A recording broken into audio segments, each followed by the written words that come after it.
Good evening, ladies and gentlemen. You have just seen my favorite movie of 2015. Don't know how many of you agree.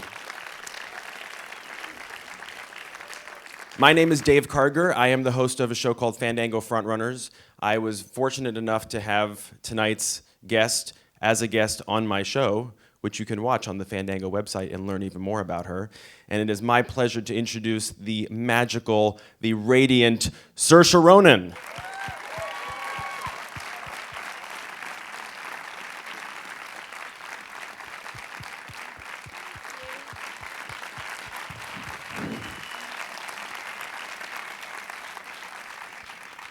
Thanks, guys. So in other words, you agree with me, which I like. So we're going to do something a little bit different this time with this Q&A. You've done so many talks for this film, I'm sure. Today we're going to take a little bit of a walk down memory lane and talk about some of the other films that you've made prior to Brooklyn, and then end with some questions about Brooklyn. And then I have some great questions from some of the audience members that you submitted as well. I want to go back in time to, I think, what must be 10 years ago now, or 11 years ago, when you made your first film, which was called I Could Never Be Your Woman. Yeah. And this was a movie with you and Michelle Pfeiffer and Paul Rudd, and directed by Amy Heckerling. And you must have been 11. Yeah. And it was your first. 11, yeah. What led up to even you thinking about doing this? You had done some TV work. Were you always interested in pursuing this career, or did it happen in that small period of time leading up to those two TV shows and then this film? It kind of just happened, to be honest. I mean, I can't really... Thanks for coming, by the way, tonight. Thank you. You're going to have to listen to me talk now for the next hour. Lucky you. Yeah, it was one of those things that sort of... It was one step and then another, and then one thing led on to the other. My dad became an actor when he moved to New York. My mum and dad went over there. Didn't go over there to pursue a career in acting. They just went over there to work. And initially that's what the real kind of personal connection was for me with Brooklyn, was that my mum and dad moved over in the 80s. There was a really bad recession in Ireland at the time. And so my dad worked in construction, did all sorts of things, and then eventually ended up doing bar work. My mum was a nanny. And when he worked in the bar, all of these Irish actors from the Irish Rep and the Irish Arts Centre, which Jim Sheridan was involved in, Nye Heron, people like that, they would go into him after a performance. And so anyway, long story short, Chris O'Neill, one of the Irish actors, asked him to audition for this play, and he thought he was mad because he had never even been to see a play before. But eventually my mammy, the boss, persuaded him to do it, and she is the boss, a wise one. And he just became an actor that way. And so I was, surrounded by actors and directors and very kind of creative people from a really early age. He started when he was about 27, which relatively speaking is quite late, I suppose. And by the time we moved back to Ireland, I was about maybe 4. He would always record me on his camcorder, and I started to do school plays in my primary school and everything. And it seemed to be a natural place for me to go to. When it came to sort of expression or a sort of outlet, it was always me talking to myself or imagining I was somebody else, or really, like a lot of kids, but, disappearing into my own world. And I guess my dad saw this, and he mentioned it to his Irish agent at home, and she put me up for this job, which was this show called The Clinic. And anyway, long story short, one thing led on to another, and it was never necessarily something that I had set out to do. Like when I was a kid, I don't know about you guys, maybe some of the younger people in here, but I had like plastic food for toys when I was about 2 or 3. And so I used to go into the living room and take everyone's order, and then I'd go back to the kitchen, see if the chef can make that for you. And so when I was a kid, I wanted to be a waitress. I'm an actress that wanted to be a waitress instead of the other way around. So yeah, and just kind of from the first day on a film set, I loved it, and it just felt really natural and right to kind of be there. And it wasn't really until I did I Could Never Be Your Woman, and then, the third film that I did, which was Atonement, where I guess, thank you. it was such a stretch for me, and I was playing somebody that was very different to myself, and that's when I kind of knew, oh, this is acting and this is something that I love. So I Could Never Be Your Woman didn't get a full theatrical release here, but if you seek it out, you'll see Saoirse as an 11-year-old playing an American girl. And I remember Paul Rudd is a friend of mine, as you know, and I actually texted him today, and I said, do you have any remembrances of Saoirse? And he texted me back, and I want to read what he said, because it's so sweet. Oh, no. He said, I remember being pretty knocked out at how well she did an American accent, which is so true. Whenever we weren't shooting, she was talking in her normal Irish accent, and she was such a great kid. We talked about Ireland because I love it there. And I also talked to her dad, Paul, a lot. He acted as well. Oh, see, he knows. I said that. You guys knew that already. But I remember telling him what a great daughter he'd raised. She also told me no one pronounced her name correctly. That's still true. The last thing he said was, she made such a fuss over Jack. Jack is Paul's son, who's now 11, which is the age you were when you did this. He was a baby, and she was so great with him in that way kids can be. Every day she'd ask, how's Jack? So he says hi and sends his best.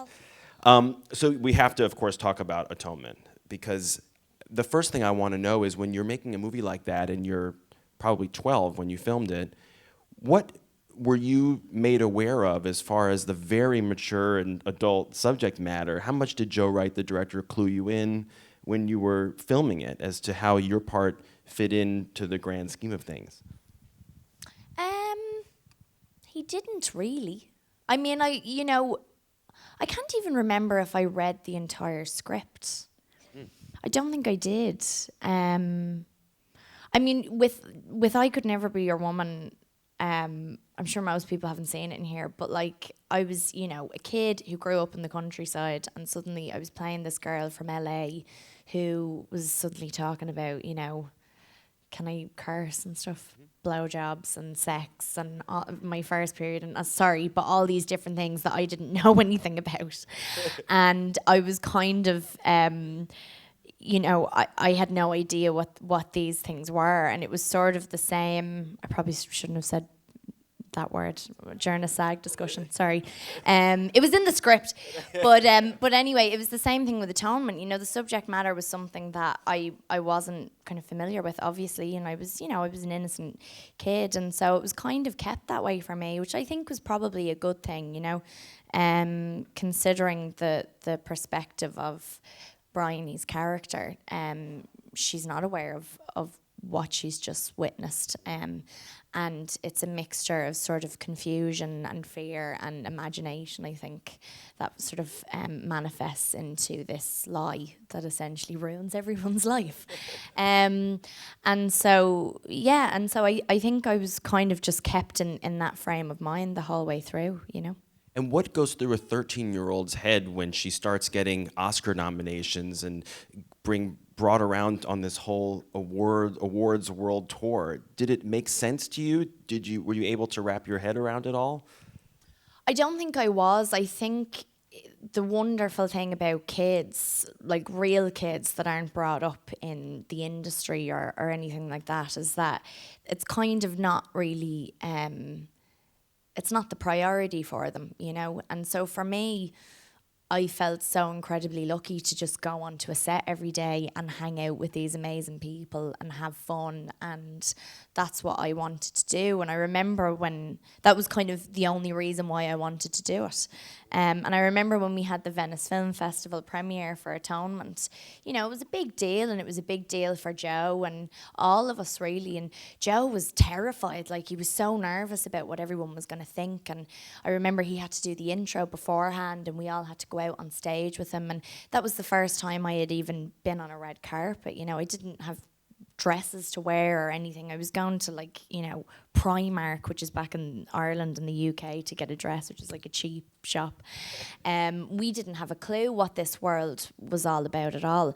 And I remember him being terrified, and I looked at him, I was like, what's wrong with you? This is great. We've got our film at the Venice Film Festival. What are you nervous about? And he just looked at me, and I remember his face. He was like in complete awe that this kid was sort of like, it's grand, it'll be fine. They'll love it. Of course they're going to like it. And we were very lucky that, you know, I think for the most part they did. But that kind of went over my head. And even when all the Oscar stuff happened and the Globes and we got BAFTA nominations and all of this wonderful recognition, this wasn't a world that I was a part of. I mean, I watched the Oscars every year on the telly, but to me it was like a show on the telly, you know. And at that stage I was in New Zealand. I was working on Lovely Bones and, you know, I was just about to get murdered by Stanley Tucci. Literally. I went to the Oscars. We stayed there for 2 days. It was mental. We were jet lagged the whole time, starving when you went in there because, you know, it's like three and a half hours long or something like that. And then we had to get back on a plane, you know, the next morning. And the first scene that was up when I got back to New Zealand was in a hole with Stanley Tucci where he murdered me. Do you remember who won your category? Tilda Swinton. Who then you were years later in Grand Budapest Hotel Yeah. with. Did you have a little chat about that? Did she apologize? I sent her loads of letters, but she just never replied.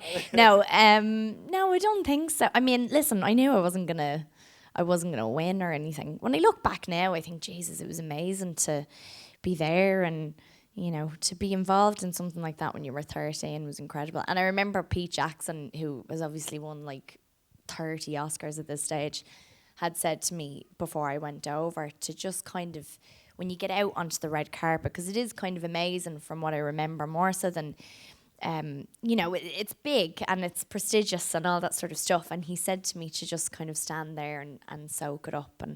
And so I did that, and it means that I've got quite a vivid memory of it all. But yeah. So let's talk about The Lovely Bones. What are your remembrances of Peter as a director? And he was just coming off all of the acclaim for Lord of the Rings. Yeah. What did that film allow you to do technically that you hadn't done before? Because the graphics and the effects in that film are spectacular, particularly with Susie Salmon. Yeah, well, yeah, I guess it was just that, trying to, you're kind of, you have to stay in a constant state of imagination, like really intensely, I suppose, when you're just surrounded by a blue screen, you know, and a gazebo, and that's kind of it, and that's your whole world.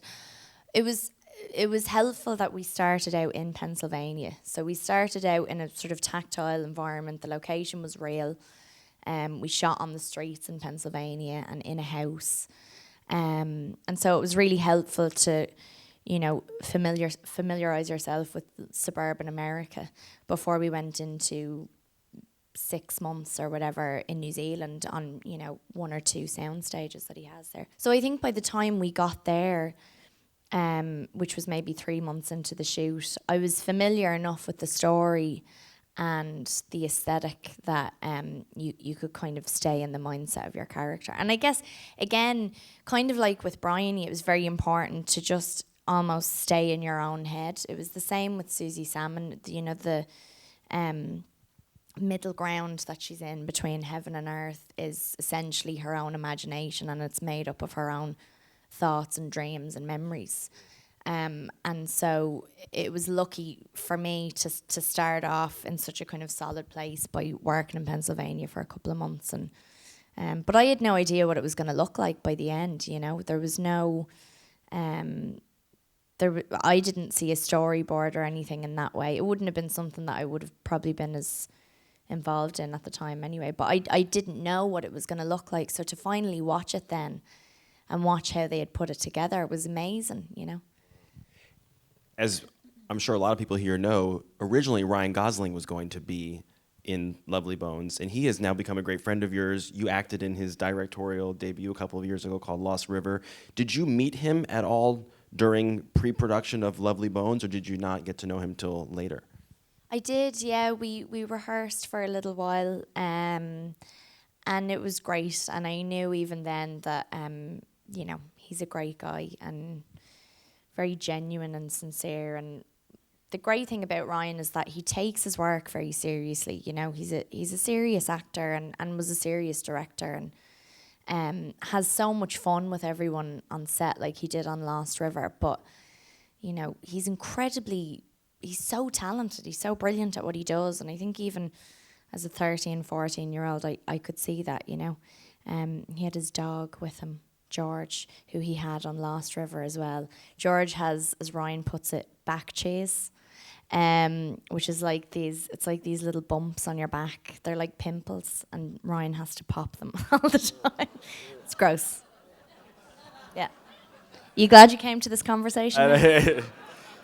Enjoy your dinner tonight, everybody. Back chase. So I want to talk about a movie that I love so much, which is Hanna, where you got to re-team with Joe Wright. And the story goes that you suggested that the producers look at him to direct the movie. Is that true?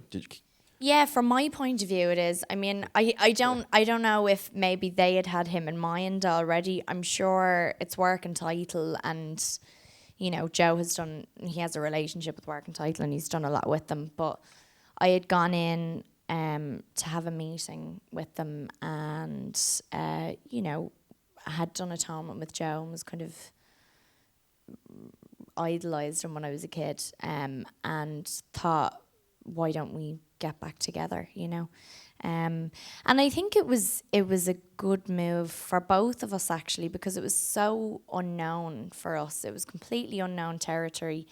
And for Joe, he had done a lot of, you know, beautiful kind of costume dramas and a lot of period dramas and things like that. And he had I mean, I don't know if he ever would have touched an action film if we hadn't done this together, you know.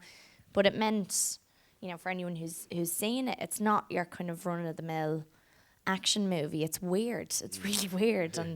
And I think only somebody from the outside of that genre who's not, it's not familiar for them at all, could have done something like that, you know. Did the extreme physicality of the role excite you or scare you at the time?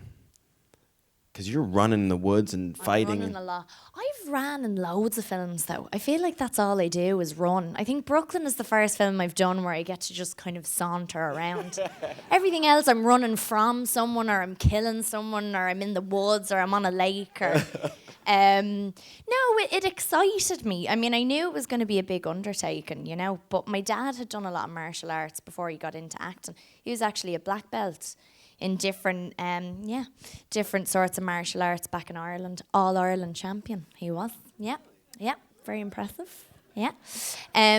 So yeah, that was something that he did from the age of 10. And like for me to go into that when I was 15, and the only thing is I didn't want muscles. I didn't want to go into the gym. I didn't want like horrible muscular arms at 15, which I kind of started to get. And you know, when you're a girl, I didn't want muscular arms, but I really want them now. But I think it's great. I have to say, I don't know if people over here have noticed it, but there's been a lot of younger girls at home now that it's so brilliant. This is a complete side note, but they want to get fit instead of being skinny, which I think is really great. And you know what I mean? But unfortunately, I wasn't like that when I was younger. But yeah. If you go back and watch Hanna, there's a scene where you're in like this interrogation room and this agent comes in and she's got a thick southern drawl and she's talking to you, and it's Michelle Dockery. It's Lady Mary. It's so cool. Downton Abbey. And you slice her throat. Cracked Lady Mary's neck in two. I killed Lady Mary. Because she was lying to me. There you go. Lady Mary's a liar. Let's talk about The Host. And I interviewed you for Fandango, and I just loved the way that you said the title of the movie, which is? The Host? That's not how you said it, though. How did I say? The Host. When you said it, it was like one word. It was like one word, Thost. Yeah. Thost? I'm not doing a good enough job. But that one is based on a Stephanie Meyer book. Of course, she did all the Twilight books. Were you excited to try that whole genre that was becoming so huge? You know, I didn't really go into it because it was part of the YA world that sort of turned into a franchise or anything like that. And, you know, there's so many of them done, and some of them really blow up and some don't. And, you know, you never quite know what way it's going to go. I think Twilight was a real phenomenon that doesn't it comes along every 10 years. I think before that would have been the Potter series, you know. And so I wasn't expecting for the film to have that sort of outcome anyway. So it meant that I really just went into it kind of fascinated by the concept that Andrew had come up with. You know, obviously Stephanie had created this world in the book, and the book is like that size as well. So there's so much detail in it and information about this world that she's created. But for then Andrew Nichol, who did, you know, Gattaca and the Truman Show and everything, to take that on board and really turn it into something that just hadn't really been done before, I think was something that really excited me, you know. And I seem to recall you had these crazy contact lenses on because it was a dual role that you were playing, right? I played, that was the main draw for me, I think, was playing two different people in the one film, you know. So yeah, I played an alien and a normal person. With crazy eyes. Yeah. And you got to work with William Hurt, which I can only imagine what a trip that must be. It was a trip. I love William. I really, really love him. And he's a real actor's actor, I have to say. He, the theatre is something that's very close to William's heart. And to have someone like him around just sort of leading the way for us was brilliant. You know, it just meant that in rehearsals he had someone there who was so experienced, not only in film, great films, but in theatre too. And it meant that we really kind of knuckled down and we thought about things. And, you know, I guess with, you know, you could take a film like that, and I think so many people assume just because it's for young people, you don't really have to think out what this story actually means. And we really did, and we all really worked together on it. So, okay, Grand Budapest Hotel, which is a total favorite of mine. That has to be the zaniest thing that you've ever done, right? I think so. Sure. I mean, was the process zany? Was the set crazy? It was crazy in the sense that it was a Wes Anderson set. So, like, everything was built from scratch, you know. We were in this big shopping centre, this abandoned shopping mall in Görlitz, which is this tiny little town in Germany, on the border of Poland and Germany, and in the middle of nowhere. Nobody lives there. Everyone's kind of left Görlitz, you know, and it's almost like it's been waiting for film crews to, you know, adopt it. I think the Book Thief, they had shot there straight after us, and a few other people had shot there. But the buildings were so Wes, it was the perfect place for him to shoot. And so they took this shopping mall that had been abandoned and turned it into a hotel. So we had like a 6-floor building that essentially was turned into our production office, our studio, and the Grand Budapest Hotel. And it was brilliant. It was, you know, before we had even shot the film, Wes knew what he was going to shoot. He knew how long each shot was going to last. He knew what way, to a certain extent, he wanted the dialogue to be delivered, the pace of the dialogue, the gestures that we would make, the lens sizes, the angles, you know, the camera movements. And he put it together as a sort of animatronic storyboard, pieced it all together like a film, and gave it to all of us. So about a month beforehand, he was like, here's this memory stick. And he gave me a memory stick, and it had the film on it already. And we hadn't even shot it yet. So it was completely different, like, to go into a sort of world where, you know, to a certain extent, everything had been thought out aesthetically, but you could tell he was just waiting for his actors to come in, and they were the final piece. No, he's brilliant. He's brilliant. And, you know, we've talked about it before, that just the different directors, as an actor, like the different directors you get to work with and the different styles that you have to adapt to. I think to me, it's your job as an actor to adapt to your director to a certain extent. And I've been so lucky working with, you know, from someone like Pete Jackson, who's completely different, still very much about the visual, to then go to Wes, has been amazing. When you think about the huge sprawling cast of Grand Budapest Hotel, who's the one person that you got to work with who was just the most unpredictable, who really kept you on your toes? Well, I only really got to work with Tony. Only Rafe and Tony, and they were both incredibly professional. But I have worked with Bill Murray before. And even though I didn't get to work with Bill properly on this, I didn't have any scenes with Bill, I had worked with him on another film in Belfast years ago, and everything Bill does is unpredictable. He had this fat suit on in the film that we worked on together. What was it called? It was called City of Ember. I did it just before Lovely Bones. Okay. Doesn't matter. Of course it matters. But he had this fat suit on, you know, and he'd have a big suit. He was playing this mayor, this like greedy mayor in this post-apocalyptic town, and he'd, you know, go into his dungeon and he'd eat all the sardines and he wouldn't share any of the food with anyone, all the starving locals in the town and everything. And he would go up to extras in Belfast who were kind of, it was one of the first films to be shot there. It was right before Game of Thrones and everything.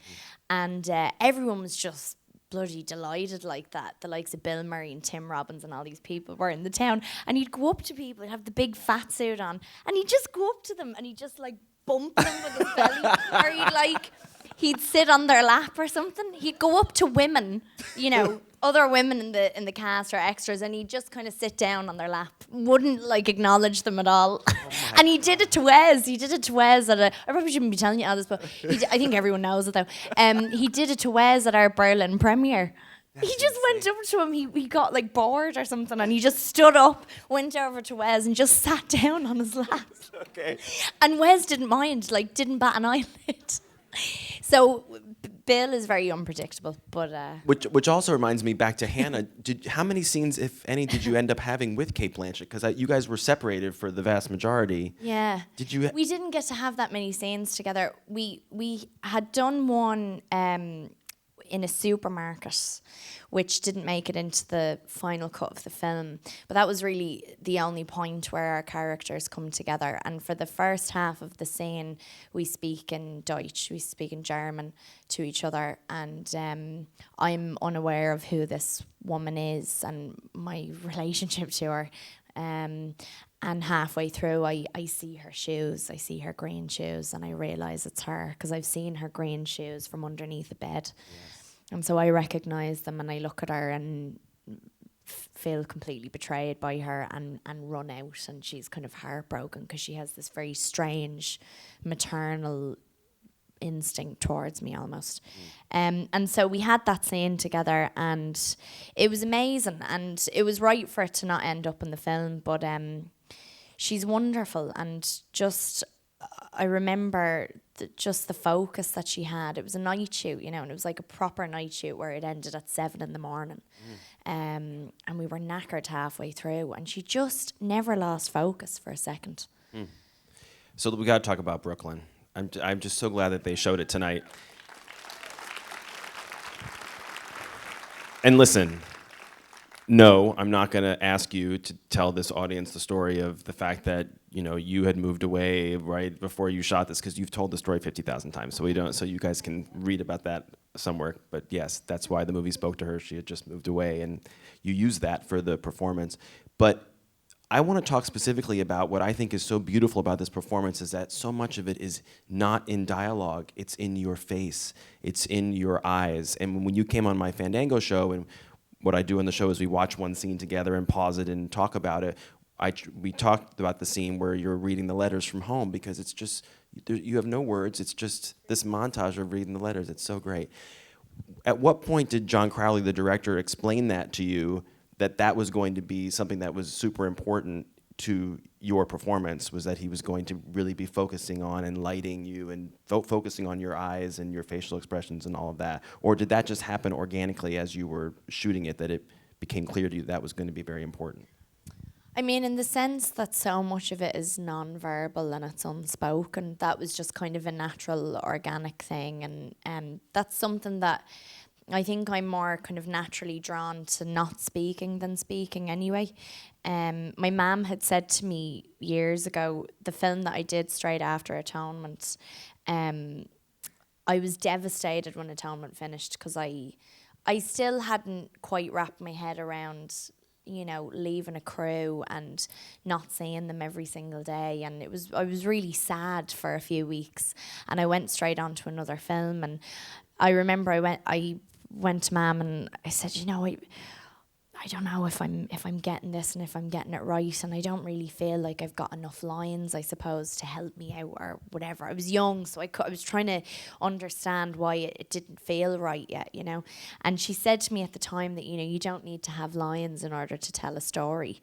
And I've always remembered that, and actually since then I've been drawn more so towards the characters that don't say an awful lot, because I think in film, especially more so than theatre even, the whole point of a camera is that you don't have to verbalise everything, and that you can say so much just with a gesture or a look or with your eyes, you know. So it's lovely to be able to take advantage of that in a film like Brooklyn. And he had said to me, John had said to me when we had done, you know, camera tests and things like that, that they were going to frame my face in a certain way. And for certain moments, I don't know if you've noticed, but the scene at the end where she stands up and she states her name, I think you can see it in the film. They frame my eyes, they light my eyes a little bit more than the rest of my face, I think. I know that's, I only watched it once and I can't really remember, but I know that's what they wanted to do. That's what they kind of set out to do, to sort of have this very classic framing, you know. I find that it really just helps the audience empathize with the character. That great scene in the beginning where she's at the dance and her friend, you know, walks away and starts dancing with someone, and the camera's just on you for that long shot where you feel all the emotions that Eilis is going through just by that one long shot. I love that John Crowley did that. This is a question from Jacqueline Olivier, who's in the audience, and she wants to know, what was the most difficult scene to shoot and why? God, there were so many. Genuinely, there was a lot that was just emotionally really kind of took it out of me. Like, even when we watched that scene for the Fandango interview, we both just started to sob. It's really, you know, even the other day, Michael Brook, the composer, did a live performance of the soundtrack, and it just reminded us again of, you know, how special the film is to us. So there were a lot of scenes that we did that I could just really draw parallels to personally. But I think probably one of the most difficult moments technically was the shot that you're talking about, because it was only the second day of the shoot. And I don't know if you guys have found, for any of, well, not just actors, but directors or whoever have found this, that when you go back home, you feel like you kind of, through no one else's kind of input or anything, but you feel like you have to prove yourself a little bit more.